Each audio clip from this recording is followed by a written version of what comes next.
précarité menstruelle, ça désigne une difficulté d'accès en fait aux produits en période de menstruation. C'est aussi le fait d'être empêché d'avoir des contraintes en fait, dans sa vie suite justement à cette difficulté de pouvoir s'approvisionner en protection hygiénique.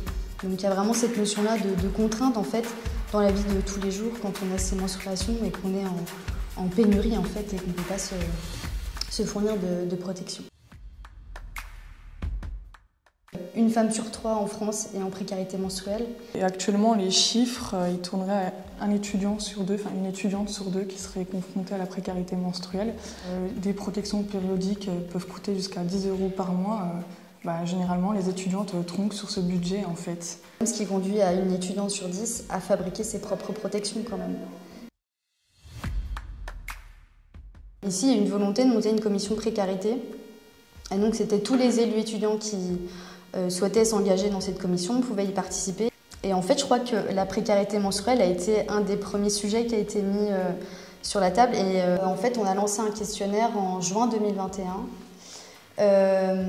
avec pour objectif en fait, de recenser les difficultés liées en fait, justement à la précarité menstruelle. En 2 semaines de questionnaire, on a reçu plus de 800 réponses en fait. On s'est rendu compte effectivement qu'il y avait une majorité d'étudiantes et d'étudiants qui trouvaient que c'était nécessaire et que ce serait un plus pour l'université.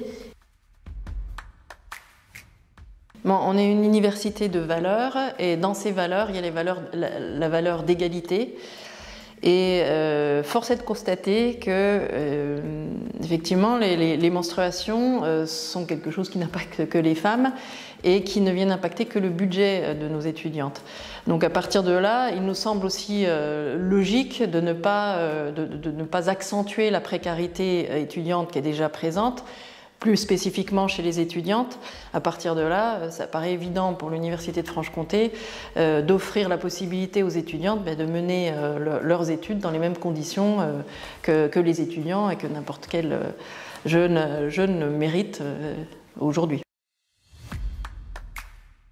Donc ça participe effectivement de la levée du tabou, c'est-à-dire que les règles, ça reste encore quelque chose dont on ne parle pas. On nomme les règles avec tous les noms d'oiseaux possibles et imaginables, mais on parle surtout pas de règles. On va parler des coquelicots, des Anglais qui débarquent, enfin on va retrouver tous des petits noms qui permettent d'esquiver finalement le mot. Ce sont les menstruations, ce sont les règles, c'est quelque chose qui arrive tous les mois et qui participe aussi d'une fonction biologique dont vraisemblablement la société a besoin, donc qui n'a pas à être honteuse et qui doit pouvoir s'afficher effectivement. Je pense que c'est aussi important finalement que ces boîtes elles s'affichent comme étant faisant partie du quotidien et quelque chose qui n'a absolument pas à être caché. Oui. AGEA BFC qui a